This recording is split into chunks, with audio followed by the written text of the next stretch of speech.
بسم اللہ الرحمن الرحیم۔ حضرت ابو ہریرہ رضی اللہ تعالیٰ عنہ راوی ہیں کہ رسول اللہ عز و جل و صلی اللہ تعالیٰ علیہ وآلہ وسلم نے فرمایا کہ لوگوں کو پچھاڑ دینے والا پہلوان نہیں ہے، پہلوان تو وہی ہے جو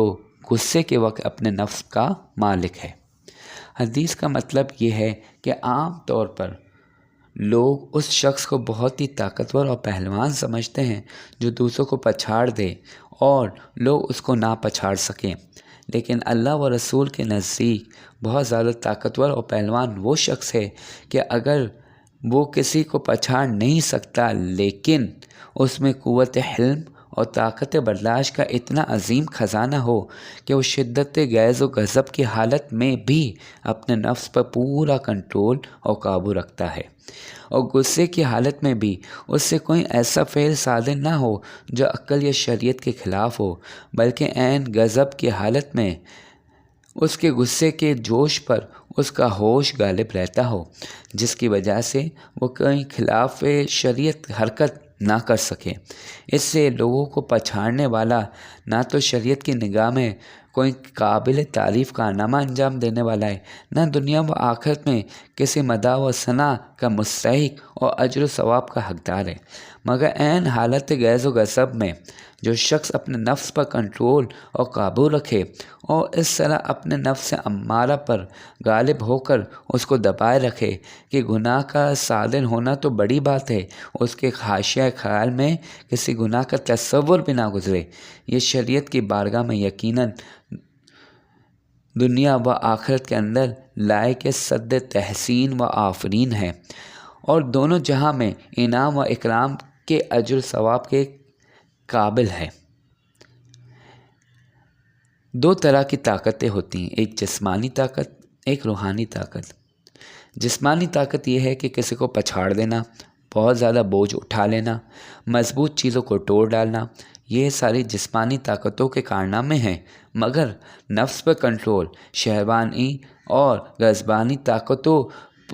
پر قابو پا لینا، یہ روحانی طاقت کا کرشمہ ہے، اور یہ آفتاب سے زیادہ روشن حقیقت ہے کہ روحانی طاقت والا جسمانی طاقت والے سے بہت زیادہ باکمال اور طاقتور ہوا کرتا ہے۔ یہی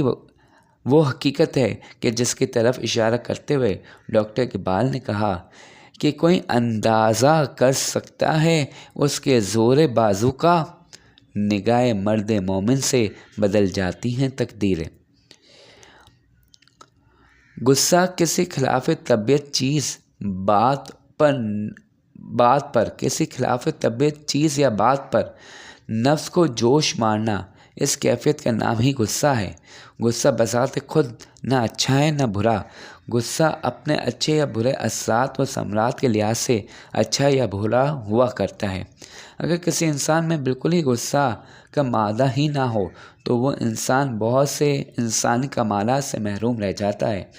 یہاں تک کہ وہ اپنی جان و مال کی حفاظت کا بھی اہل نہیں رہے گا۔ ظاہر ہے کہ سانپ کو مار ڈالنا، چوروں اور ڈاکوؤں سے لڑنا، کفار سے جہاد کرنا، مجرموں کو سزائیں دینا، یہ سب غصے ہی کے کارنامے ہی تو ہیں۔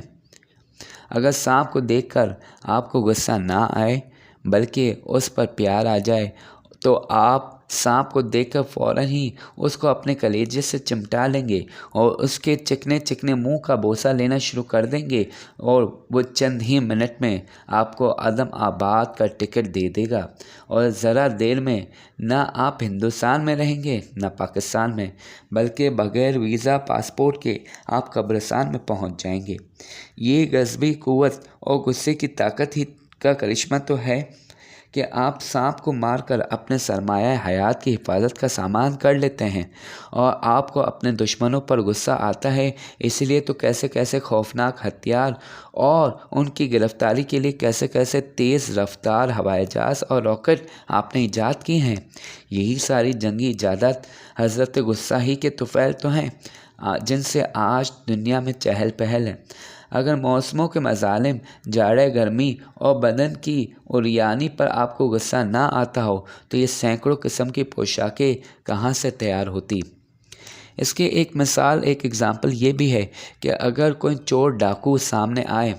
اور وہ کسی کو نقصان پہنچا رہا ہو، اور جو پولیس والے ہمارے یہاں پر ہیں اگر ان کو اس وقت غصہ نہ آئے اور وہ چور ڈاکو کو اگنور کر دیں اور کہیں کہ بیچارہ غریب ہے اس لیے لوٹ رہا ہے، اس سوچ کے ساتھ اس کو جانے دیں اور لوٹنے دیں، تو ہم یہ چیز کو مناسب نہیں سمجھیں گے، بلکہ یہی چاہیے کہ اس وقت پولیس والوں کو غصہ آنا چاہیے اور آتا بھی ہے، اور وہ اس ڈاکو کو اور اس چور کو نقصان پہنچاتے ہیں، ان کو مارتے ہیں، اور یہ غصہ ضروری بھی ہے اور یہی انسان کی حفاظت کے لیے ہونا بھی چاہیے۔ ایک مثال گویا یوں سمجھ لیجیے کہ غصہ ایسا ہی ہے جیسے استرا۔ ظاہر ہے کہ اگر استرا سے حجامت بنائی جائے تو یہ بہت ہی اچھی چیز ہے۔ جیسے اگر ہم چھری یا چاقو کی اگزامپل لے لیں کہ کھانا پکانے کے لیے یا چیزوں کو کھانے وغیرہ پکانے سے پہلے چیزوں کو کاٹا جاتا ہے، تو یہ بہت اچھی چیز ہے کہ یہ بہت اچھا کام کر رہے ہوتے ہیں، کیونکہ کھانے کے لیے ضروری ہے کہ ان چیزوں کو کاٹا جائے۔ بذات خود استرا یا چاقو یا چھری خود اچھا ہے نہ برا ہے، بلکہ اگر اس سے اچھا کام لیا جائے تو بہت اچھا ہے، اور اگر اس سے برا کام لیا جائے تو یہ بہت برا ہے۔ بس غصہ بھی بالکل ایسا ہی ہے کہ اگر غصہ آنے پر اس غصے سے کوئی اچھا کام ہوا تو یہ غصہ اچھا ہے، اگر اس غصے سے کوئی برا کام ہوا تو یہ غصہ برا ہے۔ اس لیے نہ یہ کہنا صحیح ہے کہ ہر غصہ اچھا ہے، نہ یہ کہنا صحیح ہے کہ ہر غصہ برا ہے، بلکہ حقیقت یہ ہے کہ غصہ اچھا بھی ہے اور برا بھی۔ حضور اکرم صلی اللہ تعالیٰ علیہ وسلم نے ارشاد گرامی کا یہی مطلب ہے کہ جو شخص غصے کی حالت میں اپنے نفس پر کنٹرول رکھے کہ اس کے غصے سے کوئی خلاف شریعت کام نہ ہونے پائے، وہ پہلوان کہلانے کا مستحق ہے، اور ایسا آدمی دنیا و آخرت میں اجر و ثواب کا حقدار ہے، کیونکہ اس کے غصے سے کوئی برا کام نہیں ہوا، لہٰذا اس کا غصہ برا نہیں۔ اس کی کچھ مثالیں یوں لے لیں کہ اگر ایک بالغ بچہ نماز نہیں پڑھ رہا تو ان کے والدین کا غصہ آنا بالکل حق ہے اور بجا ہے کہ اس کو نماز کی طرف لے کر آئے، بلکہ اس کے اوپر سختی کرے، غصہ کرے، تاکہ وہ بچہ نماز کا پابند بن جائے۔ اور یہ اچھی چیز ہے کہ غصے کے ساتھ نماز پر لایا جائے، کہ پہلے پیار سے سمجھایا جائے، اگر نہیں سمجھتا تو پھر غصہ کرنا ضروری بھی ہے کہ غصہ کر کے اس کو نماز پڑھوائی جائے تاکہ وہ نماز کا پابند بن جائے، یہ ضروری ہے۔ لیکن اگر جیسے ہمارے یہاں پر بہت سی مثالیں دیکھی جاتی ہیں کہ رمضان المبارک کے مہینے میں ہم یہ دیکھتے ہیں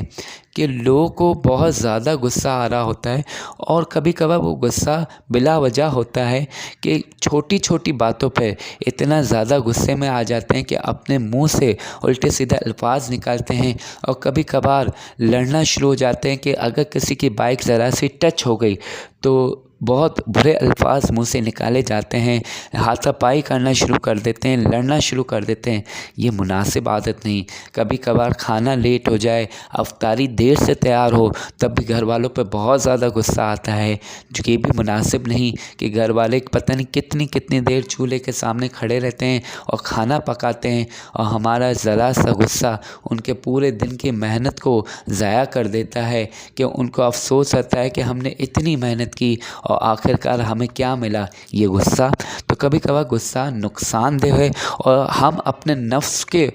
تابع ہو جاتے ہیں، اور وہ نفس ہمیں جو کہہ رہا ہوتا ہے ہم وہ بولنا شروع کر دیتے ہیں، جو کہ نامناسب حرکت ہے، اور کبھی کبھار یہ ہمیں گناہوں کی طرف بھی لے جاتا ہے۔ تو غصہ کی دو باتیں ہمیں سمجھ میں آئے کہ کبھی کبھار غصہ اچھا بھی ہوتا ہے، کہ جیسے میں نے بچے کی اگزامپل دی کہ اگر بچہ بالغ ہونے کے قریب ہے تو اس کو غصہ کر کے بھی نماز پڑھوانا ضروری ہو جائے گا تاکہ وہ نماز کا پابند بنے۔ اور کبھی کبھار غصہ گناہ کی طرف بھی لے جاتا ہے کہ چھوٹی چھوٹی باتوں پر ہم اپنے گھر والوں پر، روڈوں پر غصہ کرتے ہیں، منہ سے الٹے سیدھے الفاظ نکالتے ہیں، کہ اس کی اجازت نہیں نکلتی۔ ہاں، غصے میں اگر حق بات پہ کسی بات پر غصہ آتا ہے تو اس کو بھی بڑے اچھے سے سمجھایا جا سکتا ہے، اور کبھی کبھار سختی بھی ضروری ہے۔ جیسے ڈاکو والی اگزامپل پولیس والوں کے حق میں ہم نے ڈسکس کی کہ پولیس والوں نے ڈاکو کو دیکھا تو وہ غصے میں آ گئے اور اس نے اس کو مار بھی دیا تو اس کی اجازت نکلتی ہے، کیونکہ غصے میں ڈاکو اگر اس پر سختی نہ کی جائے تو پھر وہ اور زیادہ برے کاموں کی طرف جائے گا۔ امید ہے کہ بات سمجھ آ گئی ہوگی۔ وآخر دعوانا ان الحمد للہ رب العالمین۔